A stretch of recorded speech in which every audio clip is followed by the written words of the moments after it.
es que este aporte es condicionado. Lo que está pasando ahora con el sistema, estas empresas, países, organizaciones financian el sistema y obligan al sistema a destinar los fondos para proyectos que ellos definen y deciden.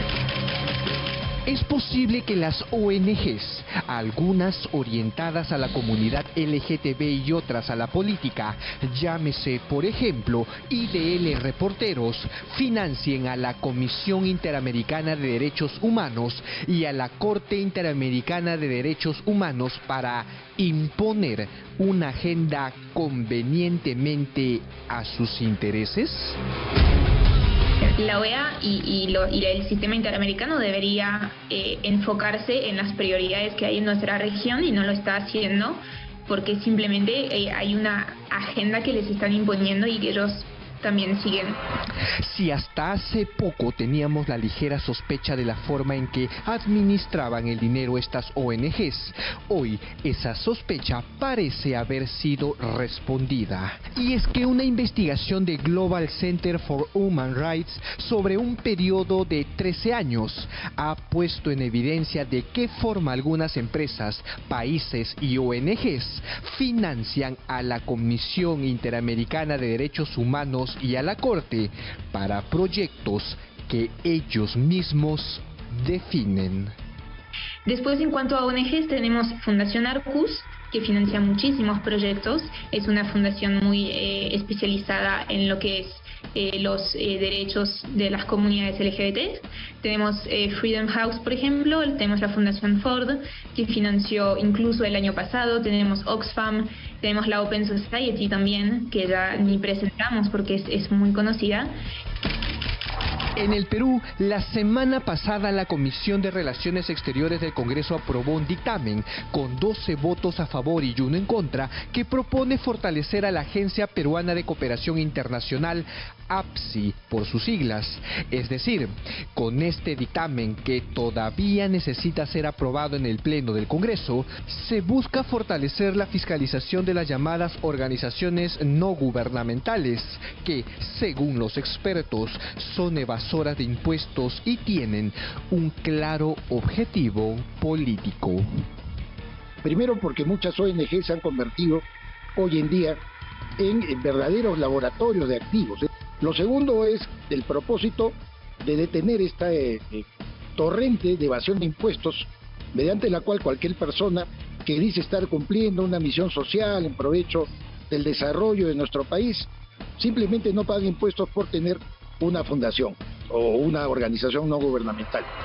Y solo por poner un ejemplo, la Unidad de Inteligencia Financiera informó a la APSI de 195 operaciones sospechosas vinculadas a las organizaciones sin fines de lucro, dinero que asciende a más de 2.000 millones de dólares. El problema es que algunas ONG han cambiado el curso de su historia, han cambiado sus propósitos y son gente que sin ninguna representación ciudadana, sin tener ningún ejercicio político válido, es decir, representando a un partido, se meten al Estado, imponen su agenda, hoy llamada la agenda globalista en temas de derecho de género, temas de derechos humanos, derechos ambientales, y por lo tanto tratan ellos de capturar el Estado y dominarlo a su libre albedrío sin ningún tipo de control. Tanto la Comisión como la Corte Interamericana de Derechos Humanos son dos organismos que conforman el Sistema Interamericano de Derechos Humanos, que reciben dos tipos de financiamiento. El primero es el proveniente de los fondos regulares de la OEA, los fondos que todos los países miembros aportan mediante una cuota anual.